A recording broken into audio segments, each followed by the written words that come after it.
Nah, pertanyaannya lagi adalah kenapa alat Sinocare Basic 516 menampilkan hasil pengukuran yang cenderung tinggi ya? Kenapa ya kita bisa, walaupun ya juga SIS 12 maupun SIS 24 juga selalu menampilkan hasil yang tinggi, karena sistem kalibrasi Sinocare berpegang pada asosiasi kesehatan tertentu, validasi sudah berstandar asosiasi yang berfokus pada tekanan darah. Ada beberapa asosiasi atau lembaga standar. Itulah sebabnya setiap alat kesehatan agaknya berbeda dalam hasil pengukuran tekanan darah ya. Karena asosiasinya itu teman-temannya ada banyak ya, ada beberapa yang sangat ya mendominasi ya. Teman-teman ketahui bahwa setiap tahun pembaharuan sistem akurasi kesehatan terus diperbaharui ya, ditingkatkan secara modernisasi ya teman-teman ya.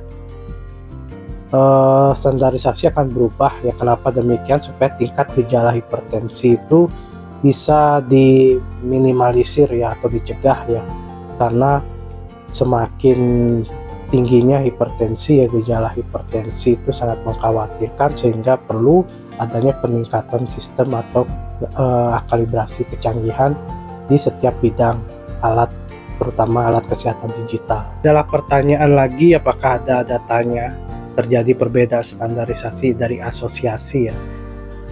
Saya akan tampilkan ya buktinya langsung ya, kita bisa lihat di website resminya. Teman-teman bisa cari jurnal American College of Cardiology ya. Di jurnal American College of Cardiology mengatakan bahwa adanya perbedaan pedoman hipertensi ya sebagai perbandingannya ya. Ini adalah antara asosiasi dari American Heart Association ya, atau AHA, dan European Society of Cardiology ya, atau disingkat dengan ESC ya, European Society Hypertension ya, ESH. Antara ACC dan ESC ini ya, kedua asosiasi ini yang paling unggul ya dari dunia hipertensi ya, pedoman ini terkenal ya, kedua lembaga ini, asosiasi ini ya. Jadi tidak heran ya, semua alat tensi digital itu atau semua patokan-patokan ya terkait WHO juga ya, juga bagian juga dari asosiasi ini. Sebenarnya banyak asosiasi, tapi dari dua asosiasi inilah yang utama ya. Ini mengatakan bahwa pedoman ya, yang menurut pengakuan dari perbedaan pedomannya itu adalah tingkat dari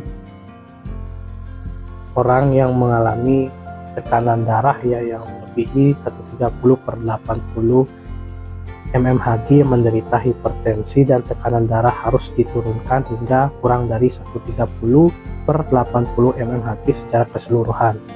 Sebaliknya, pedoman ESC atau ISH ya menyatakan bahwa hipertensi didefinisikan sebagai lebih dari 140/90 mmHg dengan target kurang dari 140/90 mmHg. Untuk semua target di kurang dari 130/80 mmHg hanya pada mereka yang memiliki resiko kardiovaskular yang tinggi. Perbedaan pendapat inilah yang mengacu kepada pedoman masing-masing asosiasi ya. Teman-teman bisa baca, teman-teman bisa screenshot ya artikel ini di video ini ya. Teman-teman bisa baca sendiri, mungkin lebih lengkapnya bisa baca jurnal American College of Cardiology lebih lanjut ya untuk memastikan kebenarannya. Jadi teman-teman, saya tidak bisa baca keseluruhan, akan sangat panjang nanti penjelasannya. Nah, contoh hasil pengukuran saya bisa lihat ya, jika dilihat secara angka dan lampu hijau indikator pada alat sumber yang saya dalami terkait ini, maka bisa diperkirakan ya Sinocare ini untuk asosiasinya ya teman-teman ya. Jadi bisa diperkirakan bahwa Sinocare berpihak pada asosiasi atau ISH, jadi angka ini tidak termasuk golongan hipertensi menurut kalangan asosiasi tersebut ya. Jadi tanda indikatornya berwarna hijau ya, kita bisa lihat bukti bahwa sebenarnya diperkirakan Sinocare memegang pedoman dari asosiasi tersebut ya. Jadi 136 ini masih tergolong bukan hipertensi ya, karena kurang dari 140/90. Sebagai penutup, kesimpulan yang saya akan sampaikan ya adalah kesimpulannya, asosiasi yang berbeda pedoman akan memiliki acuan kalibrasinya masing-masing. Yang penting adalah masing-masing asosiasi sudah teruji dan punya legalitas dalam menentukan akurasi untuk kemajuan kesehatan. Ini penting ya teman-teman ya. Jadi pedomannya memang boleh berbeda, kalibrasinya boleh berbeda, tapi acuannya memang tetap untuk memajukan kesehatan ya teman-teman ya. Jadi tidak usah khawatir tekanannya mungkin